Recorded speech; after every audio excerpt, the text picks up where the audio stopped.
Dans le terminal animé de l'aéroport Paris-Charles de Gaulle, une tempête silencieuse éclatait, bien plus menaçante que les bourrasques qui secouaient les pistes ce matin-là.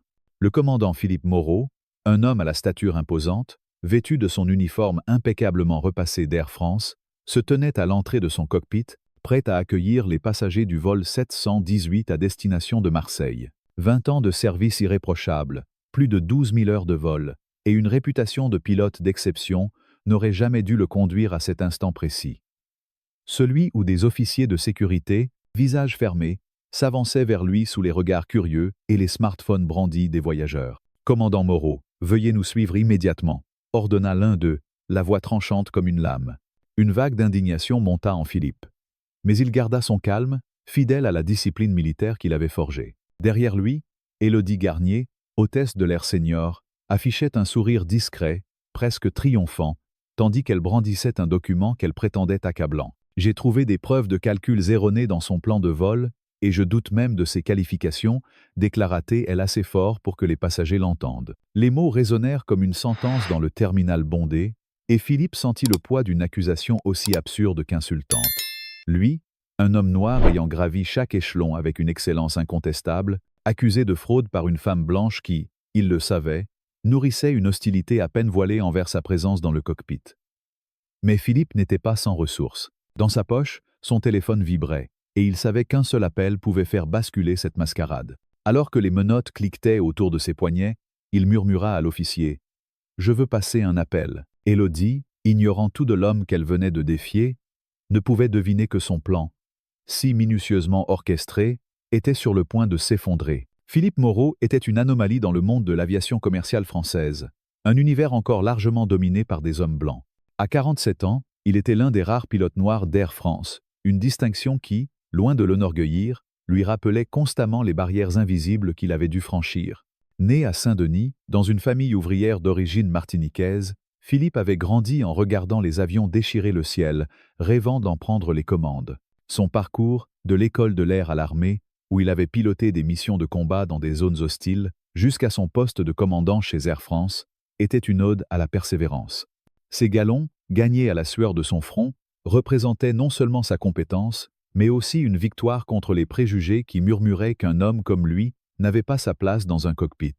Ce jour-là, dans le salon de l'équipage, Philippe s'était préparé comme toujours avec une précision militaire. Le vol 718 vers Marseille était un trajet de routine, mais une tension inhabituelle flottait dans l'air. Son copilote habituel, Marc Durand, avait été remplacé à la dernière minute par Olivier Marchand, un jeune pilote blanc de 32 ans, fraîchement promu premier officier. « Commandant Moreau, c'est un honneur », dit Olivier en lui serrant la main, un sourire sincère illuminant son visage. « On m'a dit que vous avez atterri un A320 dans des conditions que la plupart des pilotes auraient fui. » Philippe répondit avec un hochement de tête modeste. « Espérons que ce vol sera plus calme, Olivier. Allons vérifier le plan de vol. » Alors qu'ils examinaient les cartes météorologiques, notant des turbulences potentielles au-dessus des Alpes, Élodie Garnier entra dans la pièce. À 38 ans, elle était une hôtesse expérimentée, connue pour son professionnalisme glacial et son réseau de relations au sein d'Air France, notamment grâce à son oncle, Bernard Fournier, membre influent du conseil d'administration. Philippe avait déjà volé avec elle à 3 reprises, et à chaque fois, il avait perçu une froideur à son égard, un regard qui semblait toujours chercher une faille. Lors du briefing, il exposa les protocoles de sécurité avec sa clarté habituelle. « Nous prévoyons des turbulences modérées après 1 heure de vol. Je veux que tout l'équipage soit prêt à sécuriser la cabine. » Élodie l'interrompit, sa voix teintée d'un scepticisme à peine dissimulé. « Êtes-vous sûr de cette route, commandant ?» Hier, le couloir nord était parfaitement dégagé. Philippe conserva son calme. « Les prévisions ont changé. Madame Garnier, le Jetstream s'est déplacé. Nous suivrons l'itinéraire sud pour éviter les perturbations. » Élodie hocha la tête, mais son regard glissa vers Olivier, comme si elle attendait une confirmation de sa part. Ce léger affront n'échappa pas à Philippe, ni à Olivier, qui resta silencieux, mal à l'aise. La tension s'accentua à mesure que les préparatifs avançaient. Élodie posait des questions opérationnelles à Olivier, plutôt qu'à Philippe, ignorant ostensiblement les galons de commandant cousus sur son uniforme. Lorsqu'un membre de l'équipage apporta du café au cockpit, celui d'Olivier arriva exactement comme demandé, noir, sans sucre, tandis que celui de Philippe, qui avait spécifié « avec crème », était servi noir. Désolé, commandant, j'ai dû oublier, dit Élodie avec un sourire qui n'atteignait pas ses yeux. Philippe répondit poliment, bien que ce fût la 4e fois qu'elle oubliait sa préférence tout en se souvenant parfaitement de celle d'Olivier. Alors qu'il vérifiait les systèmes de l'avion, il surprit une conversation entre Élodie et une autre hôtesse, Marianne Dubois, une jeune femme de 27 ans au regard vif et à l'attitude discrète. À travers la porte entr'ouverte du cockpit, il entendit Élodie murmurer « Ça me met toujours mal à l'aise quand ils mettent ces quotas de diversité aux commandes. On dirait qu'ils se préoccupent plus des photos pour le rapport annuel que de la sécurité des passagers. » Marianne répondit quelque chose d'inaudible, mais Élodie poursuivit « Je veux dire, il a peu être les diplômes sur le papier. Mais qui sait s'ils n'ont pas baissé les standards pour lui ?» Les mots frappèrent Philippe comme un coup familier, celui qu'il avait ressenti tout au long de sa carrière. Le besoin constant de prouver sa valeur, d'être 2 fois meilleur que ses collègues blancs pour être considéré comme leur égal. Un retard météorologique compliqua davantage la situation. Une tempête printanière s'était abattue sur Paris, forçant un dégivrage des avions et retardant le départ d'1 heure. Les passagers, frustrés, s'entassaient dans le terminal, et Philippe recevait des mises à jour constantes de la régulation aérienne, chacune exigeant des ajustements au plan de vol. Alors qu'il recalculait l'itinéraire, son téléphone vibra avec un message anonyme. « Fais attention aujourd'hui. Il prépare quelque chose contre toi. » Le ton cryptique le troubla. En 20 ans, il n'avait jamais reçu un tel avertissement. Était-ce une plaisanterie? Une menace? Il rangea son téléphone, décidant de se concentrer sur le vol, mais une ombre d'inquiétude s'installa. Marianne, observant depuis la cuisine avant, nota l'interaction subtile d'Élodie avec un autre membre d'équipage, un steward nommé Hugo Lefort, un homme au sourire facile mais aux yeux calculateurs. Elle activa discrètement l'enregistrement sur son téléphone, une habitude qu'elle avait prise après avoir entendu trop de commentaires douteux dans les salons d'équipage. L'embarquement commença enfin, avec près de 2 heures de retard. Philippe se posta à l'entrée du cockpit, saluant les passagers avec un sourire rassurant, une pratique qu'il maintenait pour établir la confiance. La plupart lui rendaient son salut, mais un passager, Julien Lefebvre, un blogueur voyage influent avec des milliers de followers, le dévisagea avec curiosité. « Vous êtes le commandant » demanda-t-il, une pointe de surprise dans la voix. « Oui, monsieur. »« Depuis 20 ans » répondit Philippe calmement. Élodie, postée à la cuisine avant, intervint immédiatement. « Monsieur Lefebvre, puis-je vous offrir une boisson avant le départ? Le commandant Marchand nous mettra en route sous peu. » Philippe la corrigea sans hausser le ton. « Je suis le commandant Moreau. Monsieur Marchand est le premier officier aujourd'hui. » Élodie feignit l'embarras. « Oh, quelle étourderie de ma part !» Mais le mal était fait. Julien Lefebvre, smartphone à la main, filmait discrètement l'échange, et Philippe sentit les regards des passagers s'alourdir. Alors que les préparatifs finaux s'achevaient, Philippe découvrit une anomalie dans le plan de vol chargé dans l'ordinateur de bord. Quelqu'un avait modifié son itinéraire, ajoutant des points de passage qui les auraient conduits directement dans une zone de turbulence sévère. En vérifiant les journaux du système, il constata que les changements avaient été effectués avec les identifiants d'Élodie, seulement 30 minutes plus tôt, pendant qu'il saluait les passagers. Il la confronta dans la cuisine, sa voix ferme mais contrôlée. « Madame Garnier, pouvez-vous expliquer pourquoi vous avez modifié le plan de vol sans mon autorisation ?» Élodie resta impassible. « Je n'ai fait que vérifier, commandant. S'il y a eu des changements, c'est une erreur du système. Je voulais juste m'assurer que nous prenions la route la plus sûre. » Philippe la fixa, conscient qu'elle mentait. Modifier un plan de vol sans consultation est une violation grave. Cela ne se reproduira pas. Olivier, entré pendant l'échange, sembla choqué. « Le plan a été changé, je ne l'avais pas vu. » Philippe hocha la tête. « C'est corrigé maintenant. Mais je veux que l'équipage respecte la chaîne de commandement. » Alors qu'il s'apprêtait à repousser l'avion, Philippe s'isola brièvement pour appeler un vieil ami, Luc Renaud, directeur des opérations au sol et ancien camarade de l'armée de l'air. « Luc, quelque chose ne va pas sur ce vol. Élodie Garnier sape mon autorité et a modifié le plan de vol. » La réponse de Luc fut immédiate. « Élodie? Fais attention, Philippe. Son oncle est Bernard Fournier, un ponte du conseil. Elle a des appuis, documente tout et suit les procédures à la lettre. » L'avertissement renforça l'inquiétude de Philippe. Pourquoi Élodie prenait-elle un tel risque? Et pourquoi lui, spécifiquement? Alors que l'avion repoussait enfin de la porte, il sentit la tension dans la cabine. Les passagers, agacés par le retard, murmuraient, et Élodie continuait de semer le doute, lançant des commentaires subtils mais audibles sur l'itinéraire inhabituel du commandant. Marianne, discrète mais vigilante, enregistra chaque mot, son instinct lui disant que cette journée marquerait un tournant. Le vol 718 décolla sans incident, mais à 10 000 mètres d'altitude, la situation s'aggrava.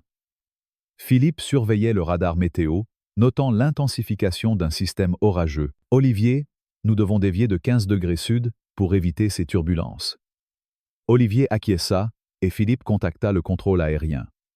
Air France 718 demande déviation pour météo. L'autorisation obtenue, il fit une annonce en cabine. « Mesdames et messieurs, ici le commandant Moreau. Nous ajustons notre trajectoire pour éviter une zone de turbulence.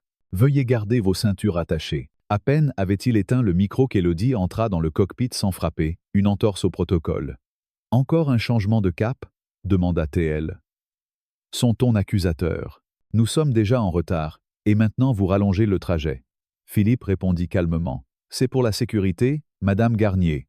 Veuillez respecter les procédures d'entrée au cockpit. » Élodie ignora la remarque et s'adressa aux passagers en première classe. « Désolé pour ce détour, mesdames et messieurs. Apparemment, le commandant préfère la route touristique aujourd'hui. » Julien Lefebvre, le blogueur, filmait toujours, et Philippe savait que ces images deviendraient virales. Soudain, une urgence médicale éclata. Marianne appela depuis l'arrière de l'avion. « Commandant, un passager en rangée 22, un homme âgé, a des douleurs thoraciques. » Philippe agit immédiatement, contactant Medlink, le service médical d'urgence d'Air France, tout en identifiant l'aéroport de Lyon-Saint-Exupéry comme option de déroutement. Une infirmière à bord stabilisa le passager avec de l'oxygène, et le médecin au sol conseilla de continuer vers Marseille. Philippe géra la crise avec une maîtrise parfaite, mais Élodie saisit l'opportunité pour déformer les faits. « Quel dommage que cette urgence soit arrivée pendant ces turbulences inutiles » murmura-t-elle à un passager, laissant entendre que les décisions de Philippe avaient aggravé la situation. Julien Lefebvre, toujours en train de filmer, capta ces paroles, et Philippe sentit la tempête médiatique se profiler. À l'atterrissage à Marseille, tout bascula.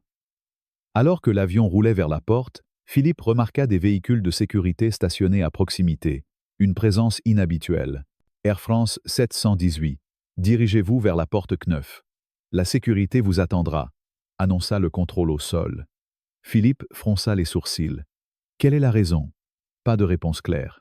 Lorsqu'il coupa les moteurs, la porte de la cabine s'ouvrit, révélant 2 officiers de sécurité et le responsable de la station de Marseille, un homme nommé Thierry Blanc. « Commandant Moreau, sortez immédiatement », ordonna-t-il. Élodie s'avança, théâtrale. « C'est lui. J'ai trouvé des preuves qu'il a falsifié ses calculs de vol, peut être même ses qualifications. Ce vol était en danger. » Les passagers, choqués, sortirent leur téléphone et Julien Lefebvre diffusa la scène en direct. Philippe, abasourdi, demanda « Quelle preuve ?» Élodie brandit un document, une feuille de calcul falsifiée imitant son écriture. Ceci nous aurait conduit dans l'orage, et sa signature ne correspond pas aux registres officiels. Luda. Les officiers saisirent Philippe par les bras, ignorant ses protestations. « C'est absurde, j'ai suivi toutes les procédures. Mon dossier est irréprochable. » Mais Thierry Blanc secoua la tête. Madame Garnier a soulevé des inquiétudes sérieuses. « Vous devez venir avec nous. » Alors qu'il était escorté à travers le terminal, menotté devant une foule de curieux, Philippe garda la tête haute, conscient que montrer sa colère ne ferait que jouer contre lui. Élodie suivait à distance, son téléphone vibrant avec un message de son oncle. « Bien joué. » C'est fini pour lui. Marianne, restée en arrière, enregistra discrètement l'échange, ses mains tremblant légèrement. Olivier tenta de défendre Philippe, mais il fut ignoré par les autorités. Dans une petite pièce, sans fenêtre du bureau de sécurité, Philippe fut laissé seul. Ses qualifications et son téléphone posés hors de portée. L'officier principal, un homme nommé Victor Dupont, lui lança un regard dédaigneux. « Attendez ici. » Philippe reconnut immédiatement Dupont. 3 ans plus tôt, cet officier l'avait soumis à un contrôle aléatoire, humiliant, le retardant sans raison valable. 40 minutes passèrent, une tactique pour briser son calme, mais Philippe resta inébranlable. Enfin, Dupont revint avec un représentant d'Air France, Paul Leroux, responsable de la conformité. « Commandant Moreau, des allégations graves ont été portées contre vous. Ce document suggère des erreurs mettant en danger le vol 718. » Philippe examina la feuille sans la toucher. Ce n'est pas mon écriture, et ce n'est pas l'itinéraire que nous avons suivi. C'est un faux. Leroux ignora sa défense. Nous vérifierons vos qualifications. Vous restez ici en attendant. Conscient que la situation empirait, Philippe demanda un appel. J'ai droit à un coup de fil. Dupont ricana mais céda sous le regard de Leroux. 5 minutes, supervisé. Philippe refusa. C'est à mon avocat. J'exige l'intimité. À contre-cœur, ils le laissèrent seul. Il composa un numéro qu'il n'avait pas utilisé depuis des années. Celui du général Henri Beaumont, chef d'état-major des armées, un homme dont il avait sauvé la vie lors d'une mission classifiée au Sahel, 10 ans plus tôt. Beaumont, répondit une voix grave. Général, c'est Philippe Moreau. J'invoque le protocole ébène. Lieu, bureau de sécurité, aéroport de Marseille. Situation, fausses accusations pour détruire ma carrière. Une pause. Tiens bon, commandant. 15 minutes. L'appel se coupa, et Philippe posa le téléphone, un calme glacial l'envahissant.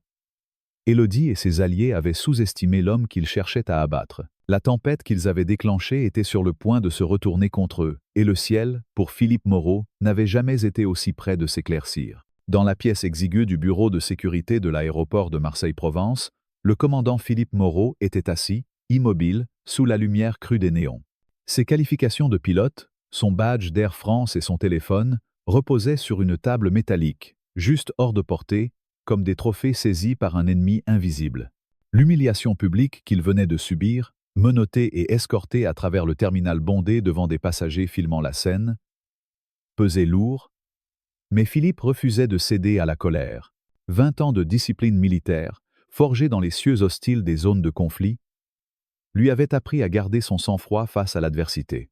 L'officier Victor Dupont, dont le rictus narquois trahissait une satisfaction personnelle, venait de quitter la pièce, laissant Philippe seul avec ses pensées. Mais il n'était pas totalement démuni. Quelques minutes plus tôt, il avait passé un appel décisif au général Henri Beaumont, un homme dont le pouvoir et l'influence au sommet des forces armées françaises pouvaient renverser cette mascarade. Alors que les secondes s'égrenaient dans le silence oppressant, Philippe sentit son téléphone vibrer discrètement dans sa poche. Un message clandestin, envoyé d'un numéro inconnu. Les preuves sont en route. Restez forte. Il comprit immédiatement que ses alliés, tapis dans l'ombre, commençaient à se mobiliser. Élodie Garnier, l'hôtesse qu'il avait accusée de falsifier ses qualifications, et son oncle Bernard Fournier, membre influent du conseil d'administration d'Air France, pensaient avoir orchestré un piège parfait. Mais ils ignoraient que Philippe, soutenu par une coalition naissante, était sur le point de dévoiler un réseau de discrimination systémique qui menaçait de secouer l'industrie aéronautique française. Dans cette pièce froide, au cœur d'une tempête qu'il n'avait pas choisie, Philippe Moreau préparait sa contre-attaque, déterminé à défendre non seulement son honneur, mais aussi celui de tous ceux qui, comme lui, avaient été injustement ciblés. 14 minutes exactement après son appel, la porte s'ouvrit avec un grincement. Victor Dupont revint, flanqué de Paul Leroux, le responsable de la conformité d'Air France, dont l'expression était maintenant teintée d'une nervosité inhabituelle. « Commandant Moreau, il semble y avoir un malentendu », commença Leroux, évitant son regard. « Nous avons reçu un appel de la direction générale. Vos qualifications vont être rendues, mais vous restez en suspension administrative jusqu'à nouvel ordre. » Philippe arqua un sourcil. « Sur quelle base ? Vos accusations reposent sur un document falsifié, comme vous le savez. » Dupont, visiblement irrité par ce revirement, intervint. « Ce n'est pas à vous de poser des questions. Remettez votre badge et suivez les ordres. » Mais avant que Philippe ne puisse répondre, un nouvel arrivant fit irruption, un officier en uniforme militaire portant l'insigne du ministère de la Défense. « Commandant Moreau, je suis l'adjudant Michel Garneau, envoyé par le général Beaumont. Vous êtes requis pour une déposition immédiate dans le cadre d'une enquête prioritaire. » La pièce sembla se rétrécir sous le poids de cette annonce. Leroux pâlit, et Dupont, pris au dépourvu, balbutia. « Une enquête ? De quoi s'agit-il » L'adjudant Garneau ignora la question, tendant à Philippe ses effets personnels avec un respect marqué. « Monsieur, une suite a été réservée pour vous à l'hôtel Pullman. Les enquêteurs de la DGAC arriveront sous peu. » Escorté hors du bureau de sécurité, Philippe traversa le terminal sous les regards curieux des passagers. Mais cette fois, il n'était plus menotté. L'adjudant Garneau marchait à ses côtés, un rempart silencieux contre les murmures. Dans la foule, il aperçut Marianne Dubois, la jeune hôtesse qui avait discrètement enregistré les commentaires d'Élodie Garnier. Elle lui adressa un léger hochement de tête, ses yeux brillants d'une détermination farouche. Arrivé à l'hôtel, Philippe s'installa dans une suite spacieuse, surplombant la Méditerranée. Le contraste entre cette élégance et l'humiliation qu'il venait de subir était saisissant, mais il n'avait pas le temps de s'attarder sur ses émotions. Il alluma son ordinateur portable et commença à documenter chaque détail du vol 718, des modifications illégales du plan de vol par Élodie, aux commentaires qu'il avait surpris dans la cuisine avant. Alors qu'il rédigeait, un coup discret à la porte l'interrompit. Marianne se tenait là, un dossier sous le bras et une expression tendue. « Commandant, je ne pouvais pas attendre. J'ai quelque chose que vous devez voir. » Elle tendit une clé USB. Ce sont des enregistrements et des captures d'écran. Élodie n'agit pas seule. Son oncle Bernard Fournier est impliqué dans quelque chose de bien plus grand. Marianne expliqua qu'elle avait passé des mois à collecter des preuves, motivée par l'histoire de son frère aîné, un mécanicien aéronautique qui avait été poussé à quitter Air France après des accusations similaires. Il cible les minorités, commandant. J'ai entendu Élodie parler avec Hugo Lefort, un steward qui travaille avec elle. Ils font partie d'un groupe informel qui se fait appeler les gardiens de l'héritage. Leur but est de maintenir l'aviation pure, selon leurs termes. Philippe fronça les sourcils. Pure, vous voulez dire blanche et masculine. Marianne acquiesça. Exactement. J'ai des emails entre Élodie et d'autres membres d'équipage, discutant de la manière de créer des dossiers contre des pilotes comme vous. Ils savent que les enquêtes internes favorisent toujours leurs accusations. Philippe inséra la clé USB et découvrit une série de messages accablants. Dans l'un d'eux, Élodie écrivait à Hugo. Moreau est le prochain. Fournier veut qu'on le fasse tomber avant l'audit de diversité. Un autre email, adressé directement à Bernard Fournier, détaillait une stratégie pour documenter les incompétences de pilotes minoritaires. Avec une liste de noms, dont celui de Philippe, alors qu'il examinait les preuves, un appel de Lucas Renaud, un technicien informatique d'Air France, interrompit sa lecture. Lucas, un homme discret d'une trentaine d'années, avait été contacté par Marianne après avoir remarqué des anomalies dans les serveurs de la compagnie. « Commandant, j'ai tracé des accès non autorisés à vos dossiers. Quelqu'un a modifié vos registres de formation il y a 3 mois, ajoutant des notes sur des erreurs qui n'existent pas. Les identifiants pointent vers un terminal utilisé par la direction exécutive. » Philippe sentit un frisson le parcourir. « Pouvez-vous prouver que c'est Fournier ?» Lucas hésita. « Pas directement, mais j'ai des sauvegardes des journaux. » Et il y a plus. J'ai trouvé des échanges supprimés entre Élodie et Fournier, discutant d'un plan pour vous discréditer avant une réunion clé du Conseil. Il savait que vous êtes une figure visible pour la diversité. Philippe remercia Lucas, lui demandant de transmettre les fichiers via un canal sécurisé. Mais un détail le troubla. Lucas mentionna que son propre accès au système était surveillé. « Ils savent que je creuse, commandant. Je risque mon poste, mais je ne peux pas rester silencieux. Mon cousin a été viré d'une autre compagnie pour les mêmes raisons. » Le danger devenait palpable. Philippe contacta sa femme, Sophie, une enseignante d'histoire à Saint-Denis, pour s'assurer qu'elle allait bien. « Philippe, quelqu'un a forcé la porte de notre maison cet après-midi, » dit-elle, la voix tremblante. « Ils ont fouillé ton bureau.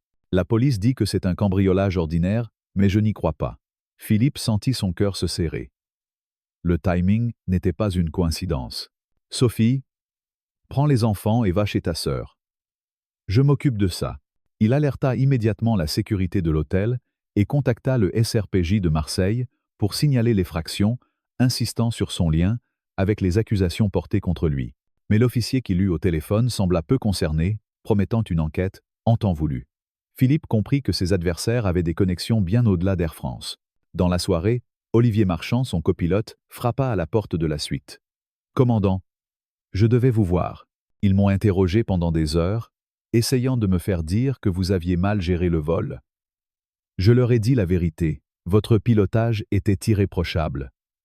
Mais ils ont édité mon témoignage. » Philippe hocha la tête, reconnaissant le courage d'Olivier. « Tu prends un risque en venant ici. » Pourquoi ? Olivier redressa les épaules. « Parce que c'est juste. Élodie vous a ciblé dès le début, et je me sens coupable de ne pas avoir réagi plus tôt. » Philippe posa une main sur son épaule. « Merci, Olivier. Ton témoignage pourrait tout changer. » Alors que la nuit tombait, Marianne revint avec une nouvelle alliée, Claire Dupont. une ancienne pilote d'Air France qui avait été forcée de quitter la compagnie 5 ans plus tôt après des accusations similaires. Claire, une femme d'une quarantaine d'années à l'allure déterminée, apporta un dossier épais. J'ai été l'une des premières cibles d'Élodie et de son réseau. Ils m'ont accusé d'erreurs opérationnelles. Mais c'était un prétexte. J'ai des preuves sur 3 autres pilotes noirs et une pilote maghrébine qui ont été poussés dehors. Fournier est au centre de tout ça. Elle tendit à Philippe une liste de noms, accompagnée de rapports internes falsifiés et de témoignages anonymes. « Pourquoi ne pas avoir parlé plus tôt ?» demanda Philippe. Claire baissa les yeux. « J'avais peur. Ils ont menacé de ruiner ma réputation, de m'empêcher de voler ailleurs. Mais votre histoire m'a donné du courage. » Les pièces du puzzle s'assemblaient. Philippe, Marianne, Olivier, Lucas et Claire formaient une coalition improbable, unie par un objectif commun. Exposer la conspiration orchestrée par Fournier. Mais le danger grandissait. Lucas envoya un message urgent. « Ils ont désactivé mon accès au serveur. Je suis suivi. » Peu après, Marianne découvrit que son badge d'équipage avait été bloqué, l'empêchant d'accéder aux zones sécurisées de l'aéroport. Philippe comprit que leurs adversaires resserraient l'étau. Il contacta son avocat, maître Isabelle Laurent, une femme connue pour sa ténacité dans les affaires de discrimination. « Philippe, les preuves sont solides, mais ils vont essayer de vous enterrer sous des procédures judiciaires.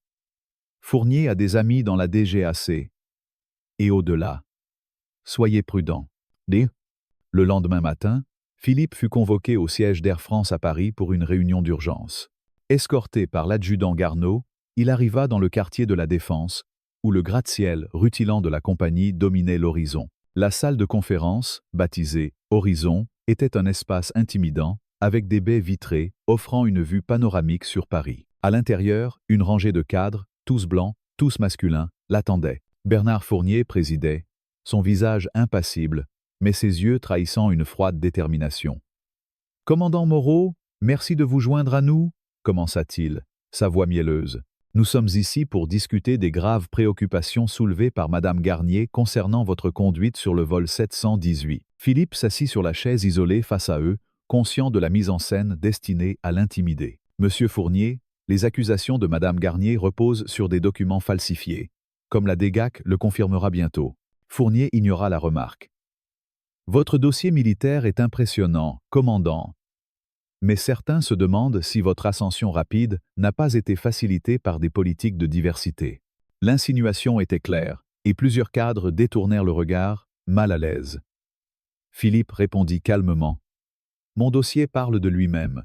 20 ans sans incident, des milliers d'heures de vol et des distinctions pour mon service. Si vous avez des preuves d'incompétence, présentez-les. » Fournier esquissa un sourire.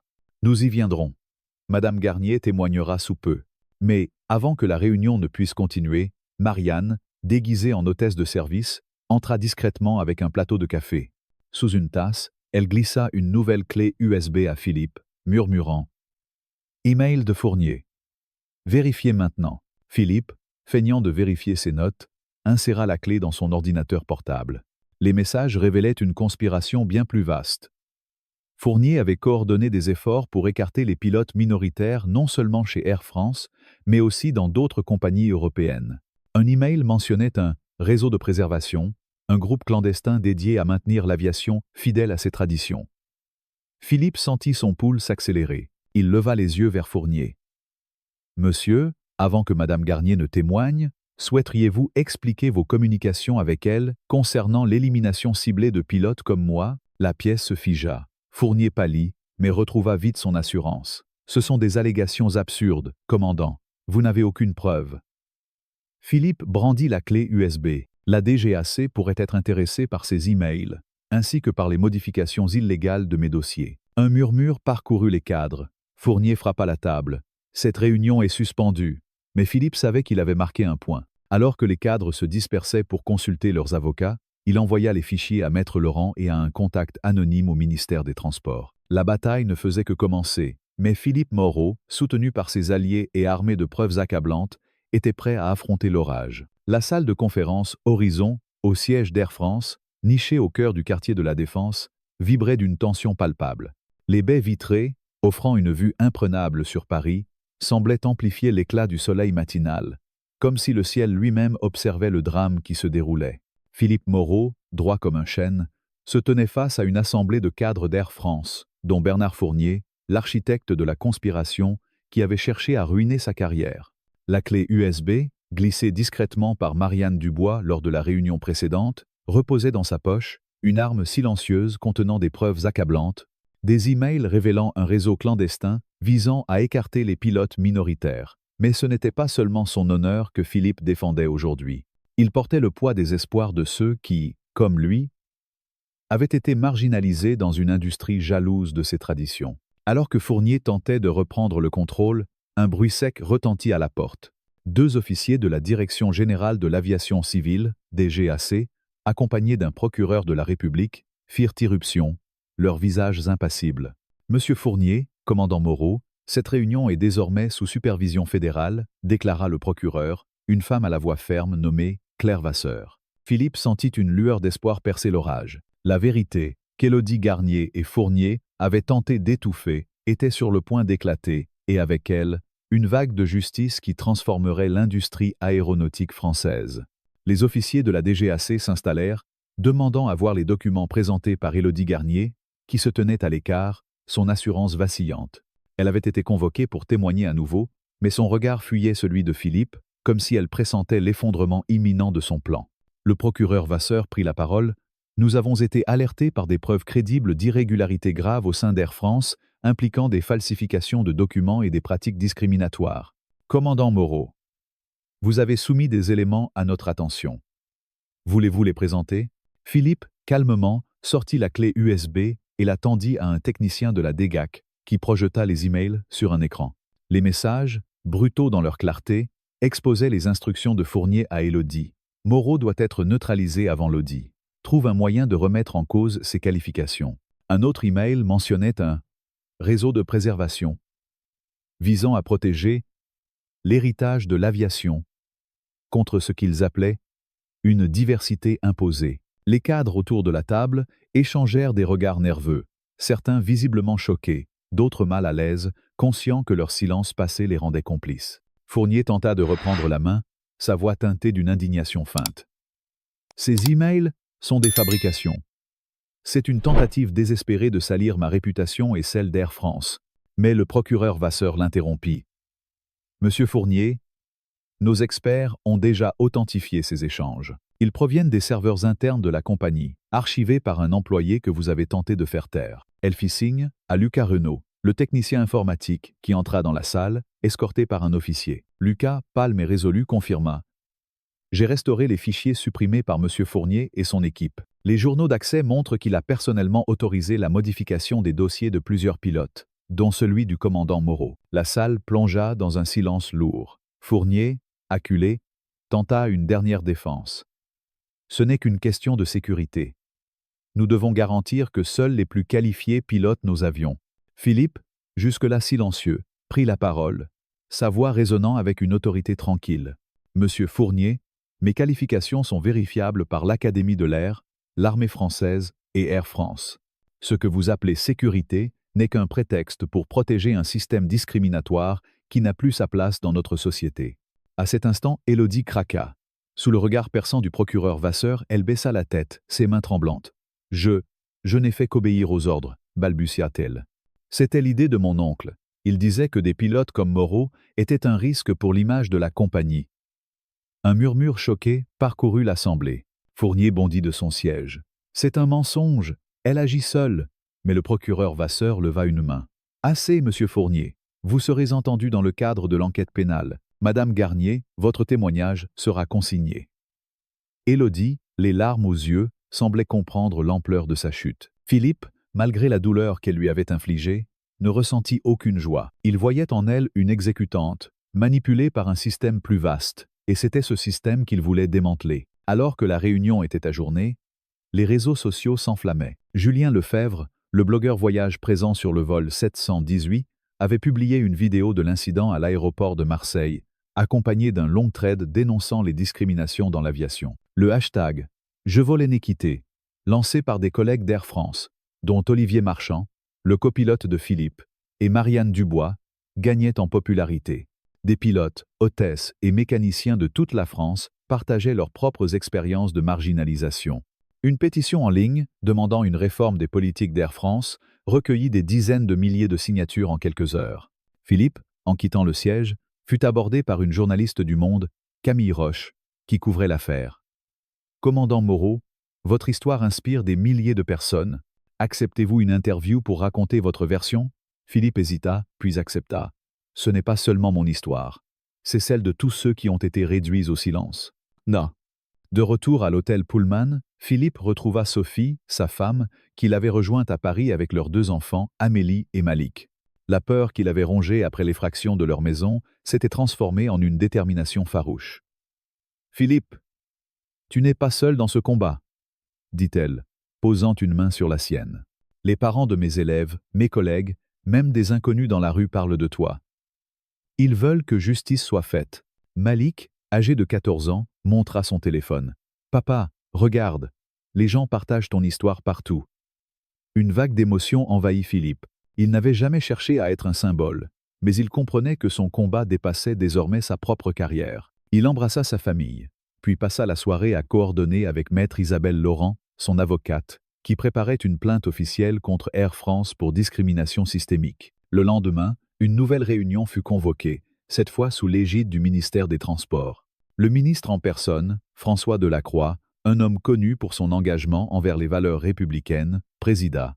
« L'aviation française est un fleuron de notre nation, » déclara-t-il. « Mais elle ne peut briller si elle est entachée par l'injustice. Commandant Moreau, vous avez droit à une audience équitable. Et Air France devra répondre de ses actes. » Philippe présenta les preuves, appuyé par les témoignages d'Olivier, Marianne, Lucas et Claire Dupont, l'ancienne pilote, qui avait rejoint leur cause. Claire, en particulier, livra un récit poignant sur la manière dont elle avait été poussée à quitter Air France après des accusations fabriquées. « J'ai cru que ma carrière était finie, » dit-elle, la voix tremblante. « Mais voir le commandant Moreau se battre m'a donné l'espoir qu'un changement est possible. » Le ministre Delacroix annonça la création d'une commission nationale pour enquêter sur les pratiques discriminatoires dans l'industrie aéronautique, avec Philippe comme conseiller principal. « Votre expérience, commandant, sera essentielle pour garantir que personne d'autre ne subisse ce que vous avez enduré. » Fournier, suspendu de ses fonctions, quitta la réunion sous escorte, son visage blême. Élodie, licenciée sur le champ, fut convoquée pour une audition pénale. Mais pour Philippe, la victoire n'était pas encore complète. Il savait que changer un système enraciné dans des décennies de préjugés nécessiterait plus qu'une enquête. Les semaines suivantes, Philippe retourna dans le cockpit, commandant un vol inaugural Paris-Nice sous les applaudissements de l'équipage et des passagers. Olivier Marchand, désormais un allié fidèle, était à ses côtés comme copilote. Marianne, promue chef de cabine, supervisait l'équipe avec une assurance nouvelle. À l'atterrissage, un comité d'accueil l'attendait, composé de pilotes et d'hôtesses de diverses origines, portant des badges avec le slogan « Je volais n'ai quitté ». Une jeune pilote maghrébine, Aïcha Benali, s'approcha de lui. « Commandant, vous m'avez inspiré à ne jamais abandonner. Je viens d'être accepté à l'école de pilotage d'Air France. » Philippe sourit, ému. « Alors, volez haut, Aïcha. Et n'oubliez jamais, le ciel appartient à tous. » À eux. Air France, sous la pression publique et gouvernementale, lança une réforme complète de ses politiques de ressources humaines, avec des audits indépendants et des formations obligatoires sur la diversité. Philippe, nommé formateur en chef pour les nouveaux pilotes, devint une figure de proue dans la lutte pour l'égalité dans les transports. Son visage apparut sur des affiches de recrutement, accompagné du slogan « Air France, un ciel pour tous ». Mais pour lui, la vraie victoire était ailleurs. Dans les messages de gratitude qu'il recevait de collègues, dans les dessins envoyés par des enfants d'école primaire et dans le regard fier de sa famille. Une nuit, alors qu'il survolait les Alpes, les étoiles scintillant à travers le cockpit, Philippe murmura à Olivier « Ce vol-là, c'est pour eux, pour tous ceux qui croyaient ne pas avoir leur place ici. » Le ciel, enfin, s'ouvrait à tous, et Philippe Moreau, en le traversant, portait avec lui l'honneur d'une justice durement gagnée. L'histoire de l'honneur dans les cieux est bien plus qu'un récit dramatique sur l'injustice dans l'industrie aéronautique française. C'est une parabole universelle sur la résilience, la justice et le courage face à l'adversité. À travers le parcours de Philippe Moreau, un pilote noir confronté à une conspiration raciste orchestrée par Élodie Garnier et Bernard Fournier, nous sommes invités à réfléchir à des valeurs profondément enracinées dans la culture française, l'égalité, la fraternité et la quête incessante de vérité. Cette histoire, ancrée dans le contexte d'une France moderne, où les idéaux républicains sont à la fois célébrés et mis à l'épreuve, nous pousse à examiner notre propre comportement face aux injustices quotidiennes. Elle nous rappelle que, dans une société qui prône liberté, égalité, fraternité, chacun de nous a un rôle à jouer pour faire vivre ces principes. Voici une exploration des émotions suscitées par cette histoire et des leçons qu'elle nous enseigne, suivie d'un appel à l'action pour partager cette inspiration avec le monde. Dès les premières lignes du récit, l'humiliation publique de Philippe Moreau dans l'aéroport de Paris-Charles de Gaulle frappe comme un coup de poignard. La scène où il est menotté devant une foule de passagers, accusé à tort de falsifier ses qualifications, évoque une indignation viscérale. En France, où l'honneur et la dignité sont des valeurs chères, cette injustice publique est particulièrement choquante. Elle touche une corde sensible, celle de la peur universelle d'être jugé non pas pour ses actes, mais pour son identité. Philippe, avec ses 20 ans de service irréprochable, incarne l'excellence française, celle d'un homme qui, par son travail acharné, a transcendé les barrières sociales et raciales. Pourtant, il est réduit à un stéréotype par Élodie et ses complices, qui cherchent à préserver un statu quo discriminatoire. Cette trahison, orchestrée par ceux qui devraient être ses collègues, suscite un mélange de colère et de tristesse, mais aussi une admiration sans bornes pour la résilience de Philippe. Sa capacité à garder son calme, à mobiliser ses alliés et à transformer une humiliation en un combat pour la justice, est une leçon d'élégance sous pression. L'émotion atteint son apogée dans le 3e chapitre, lorsque la vérité éclate lors de la réunion sous supervision fédérale. La confession d'Élodie, acculée par les preuves, et la suspension de Fournier sont des moments de triomphe qui rappellent les grandes scènes des drames judiciaires français, comme ceux immortalisés dans les films de Costa Gavras. Mais ce triomphe n'est pas seulement celui de Philippe. Il appartient aussi à Marianne, Olivier, Lucas et Claire, ces figures secondaires qui, par leur courage, incarnent la fraternité. Cette solidarité, si chère à la culture française, nous émeut profondément. Elle nous rappelle que, dans un pays façonné par des mouvements collectifs, des révolutions de 1789 aux manifestations modernes pour l'égalité, le changement naît souvent de l'union des individus ordinaires face à l'injustice. L'histoire de Philippe nous enseigne que la résilience n'est pas seulement une question de force intérieure, mais aussi de stratégie. Confronté à une conspiration qui menace sa carrière et sa dignité, Philippe ne cède ni à la colère, ni au désespoir.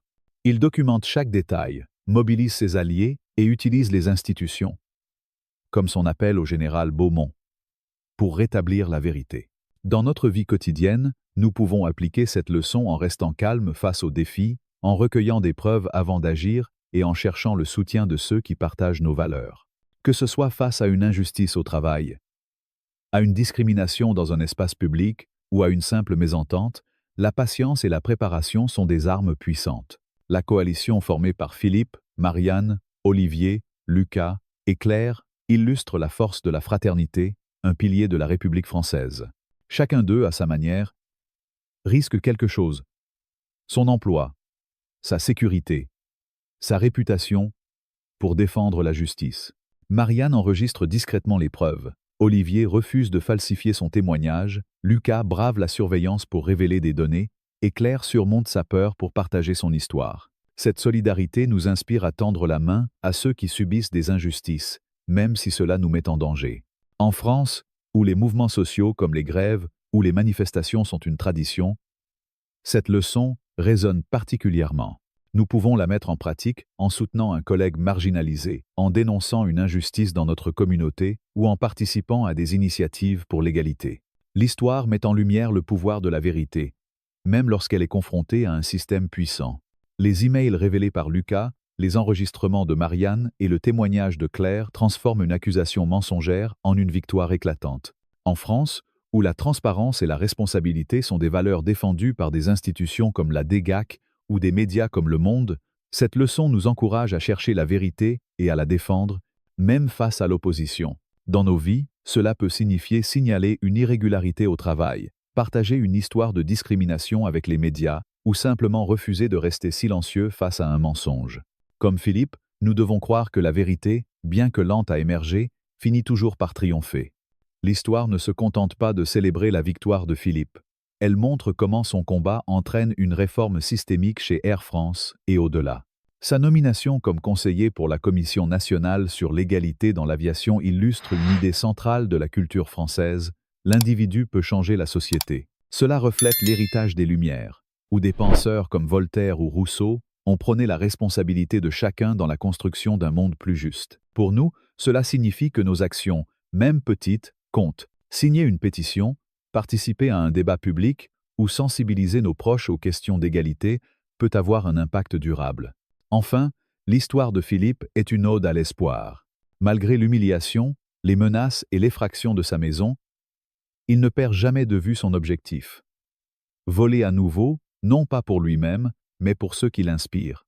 Ce message résonne dans une France où l'optimisme est parfois mis à rude épreuve par les défis sociaux et économiques. Nous pouvons appliquer cet espoir en poursuivant nos rêves malgré les obstacles, en encourageant ceux qui doutent d'eux-mêmes et en croyant que le changement est possible, même dans les moments les plus sombres. Dans le contexte français, ces leçons prennent une dimension particulière. La France, avec son histoire de lutte pour l'égalité, des droits des femmes au combat contre le racisme, nous appelle à être des citoyens actifs. Par exemple, au travail, nous pouvons imiter Philippe en documentant les injustices et en travaillant avec des collègues pour les dénoncer. Dans nos communautés, nous pouvons organiser des discussions ou des ateliers sur la diversité, comme le ferait un éducateur inspiré par Sophie, la femme de Philippe. À l'école ou à l'université, nous pouvons encourager les jeunes, comme Aïcha Ben Ali, à poursuivre leurs ambitions malgré les préjugés. Enfin, dans l'espace public, nous pouvons utiliser les réseaux sociaux, comme Julien Lefebvre, pour amplifier les voix marginalisées et créer des mouvements comme « Je vole l'équité ». L'honneur dans les cieux n'est pas seulement une histoire à lire ou à entendre, c'est un appel à agir. Elle nous rappelle que le ciel, symbole de liberté et d'aspiration, appartient à tous, mais que cette liberté doit être défendue. En tant que Français, nous portons l'héritage d'une nation qui a toujours cru au pouvoir du collectif pour transformer le monde. Alors, comment pouvons-nous honorer cet héritage? En commençant par des gestes simples: écouter ceux qui sont marginalisés, confronter nos propres préjugés et soutenir les initiatives qui promeuvent l'égalité. Que vous soyez étudiant, employé, parent ou citoyen, chaque pas compte. Comme Philippe, nous pouvons choisir de voler plus haut, non pas pour nous-mêmes, mais pour ceux qui viendront après nous. Si cette histoire vous a touché, si elle vous a inspiré à croire en la justice et en la solidarité, alors agissez maintenant. Cliquez sur le bouton « J'aime » pour montrer votre soutien à cette cause. Partagez cette vidéo avec vos amis, votre famille, vos collègues, tous ceux qui ont besoin d'entendre ce message d'espoir et de changement. Abonnez-vous à notre chaîne pour ne manquer aucune de nos histoires, qui célèbrent les héros du quotidien et les combats pour un monde plus juste. Et enfin, laissez un commentaire ci-dessous. Racontez-nous comment vous luttez contre l'injustice dans votre vie, ou partagez une histoire qui vous inspire. Ensemble, faisons grandir ce mouvement, comme les ailes d'un avion qui s'élève dans un ciel sans limite. Je vole l'équité. Rejoignez-nous dès aujourd'hui.